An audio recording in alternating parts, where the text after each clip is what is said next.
Hello friend, समृद्धि classes में आप सबका स्वागत है। तो हम लोग क्लास 10 के अर्थमेटिक प्रोग्रेशन के यानी समांतर श्रेणी के जो चैप्टर हैं उसके कुछ क्वेश्चन सॉल्व करेंगे। ये जो क्वेश्चन है बिहार के 10th एग्जाम के जो हैं उसमें पूछे जा चुके हैं। तो इसमें हम लोग थोड़ी सी बात कर लेते हैं। तो मेरा नाम अमित कुमार है और मैंने बीटेक किया हुआ है सिविल इंजीनियरिंग में और पढ़ाने का एक्सपीरियंस 4 सालों का है। तो यदि आप लोग कोई बच्चा तरारी के नियर बाई एरिया में है, तरारी भोजपुर के आसपास के जगहों से है, तो लोग आकर ऑफलाइन कोचिंग में अपना एडमिशन करा सकता है। अन्यथा यूट्यूब पर भी जो क्वेश्चन डाले जाएंगे उससे अपना बेनिफिट उठा सकता है। तो चलिए देर न करते हम लोग स्टार्ट करते हैं और क्वेश्चन को सॉल्व करने का कोशिश करते हैं। इसको इजी मेथड में देखते हैं कैसे सॉल्व किया जाएगा। तो क्वेश्चन दिया हुआ हमारा पहला, यदि किसी एपी का तीसरा पद जो है और नौवां पद क्रमशः 4 और -8 है, तो इस एपी का कौन सा पद जो है शून्य होगा। यानी कौन सा पद होगा, यानी जो जिसका वैल्यू जो है शून्य आएगा। जैसे T3 का मान दिया हुआ 4 और T9 का मान दिया हुआ -8, तो वो कौन सा पद होगा जिसका वैल्यू जो है वो शून्य होगा। यानी T3 जिस तरह से हमको दिया हुआ है 4 और T9 दिया हुआ है -8। ठीक है, हमसे पूछ रहा है कि Tn कौन सा है जिसका वैल्यू जो है शून्य होगा, ये हमको निकालना है। ठीक, n का वैल्यू निकालना है कि ये n कौन सा है पद हमारा जिसपे वैल्यू इसकी जो है शून्य आती है। ठीक है, तो हम लोग को जनरल जानते हैं कि Tn का फॉर्मूला यानी नंबर ऑफ टर्म का फॉर्मूला जो होता है, पदों की संख्या का जो फॉर्मूला होता है वो होता है पहला पद प्लस n-1 इंटू डी, जहाँ पर सार्वंतर है यानी कॉमन डिफरेंस है और n जो है हमारा नंबर ऑफ पदों की संख्या है। तो Tn में हम लोग यदि इसमें सॉल्व करने का प्रोसेस देखें तो हमको पहले निकालना होगा इस क्वेश्चन में। यदि हम Tn निकालना चाहते हैं तो हमको पता होना चाहिए था पहला टर्म और कॉमन डिफरेंस यानी सार्वंतर और नंबर ऑफ टर्म्स हमको निकालना है, तो ये हमको पता नहीं है। तो पहले हमको a और d निकालना होगा।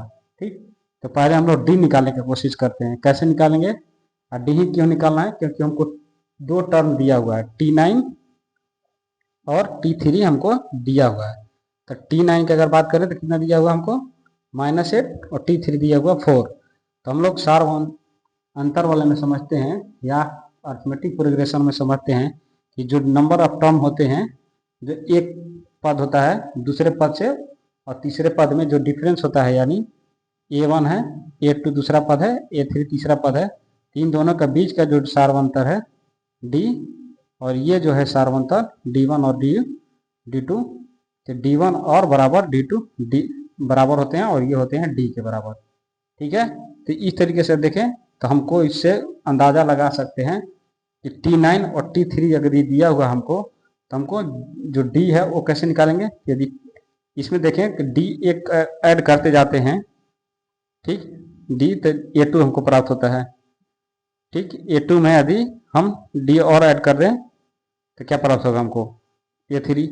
अब इसी तरह से देखें तो T9 है, तो हम कितना करेंगे T9 के लिए A plus T3 plus 6D कर देंगे, 6D, तो हमको T9 प्राप्त हो जाएगा, या A9 बोल लीजिए, जो भी बोलना है। कहीं कहीं बुक में T9 और कहीं कहीं बुक में A9 भी देता है, यानी नंबर ऑफ टर्म्स को डिनोट करता है A से। ठीक है, तो इस तरीके से हम लोग देख सकते हैं। अब इसी के अकॉर्डिंग करें, अगर डिफ्रेंशिएट कर दें यानी डिफरेंस निकालें, ठीक, T9 और -T3, तो हमको इसका टोटल जो 6 पद हैं इसके बीच में T4 T5 T6 T7 T8 T9, तो उनका जो डिफरेंस है वो पता चलेगा टोटल में कितना डिफरेंस हुआ, यानी T3 से लेकर T9 तक कितना डिफरेंस हुआ। और हम लोग परिभाषा से जानते हैं कि इन दोनों के बीच में डिफरेंस होता है वो बराबर होता है। तो हम जितने भी टर्म्स है उससे भाग अगर दे देंगे तो हमको जो इसका सार्वंतर है वो पता चल जाएगा। तो इसमें कितने टर्म है हमारे, 6 टर्म आते हैं T3 से T9 के बीच में, वो 6 कॉमन डिफरेंस आएंगे। और ये हमको दिया हुआ है T9 और T3। T9 दिया हुआ कितना -8 और T3 दिया हुआ -4। यदि हम निकाल लें तो कितना आएगा, दोनों का डिफरेंस -12।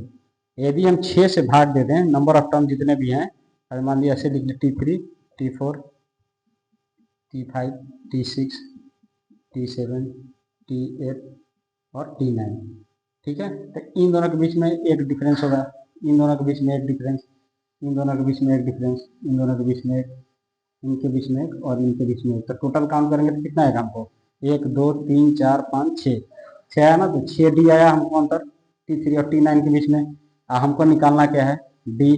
यदि 6D ऐसे कर दें, लिख दें, यानी 6 कॉमन डिफरेंस होगा हमारा कितना, -12 का।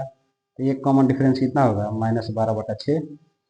ये हमको कितना आ गया, -2। जो कॉमन डिफरेंस आया हमको -2 आया। तो एक चीज हमको निकाल दी इस फॉर्मूले से। ठीक, तो पहला डी हमको प्रॉब्लम सॉल्व हो गया। हमको निकालना है अब ए। अब ए कैसे निकालेंगे, हमको दिया हुआ है क्या,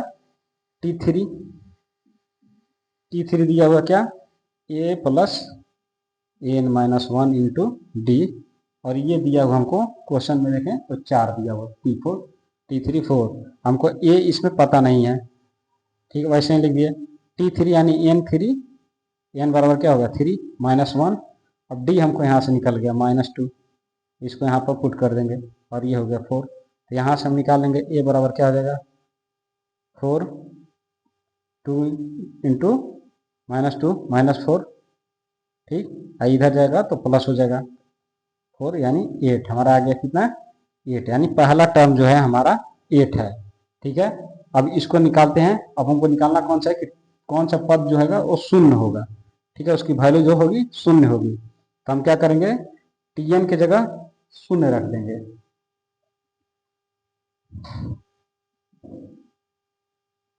अब इसको ध्यान में रखिएगा, ए का वैल्यू हमारा कितना आया है, 8।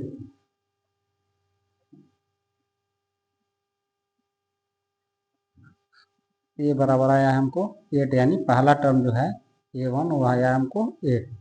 हमको निकालना है टी का वैल्यू जो है n बराबर 0, और n हमको निकालना है वो कौन सा है, तो टी एन बराबर क्या होता है, a plus n-1 into D. हमको a पता हो गया 8, ये रख दिए।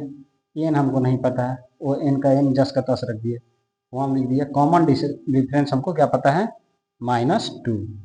ठीक, अब हमको इसको क्या करना है, Tn का वैल्यू जो है हमको शून्य आना चाहिए। कौन सा पद पूछ रहा है, तो हम शून्य डाल देंगे तो पद हमको निकल जाएगा ना n बराबर। तो n बराबर क्या कर देंगे, 8 प्लस n-1 इंटू -2। अब इसको इधर लेके आ जाएंगे तो क्या हो जाएगा, माइनस माइनस प्लस हो जाएगा। तो 8 बराबर क्या हो जाएगा, 2 इंटू n-1।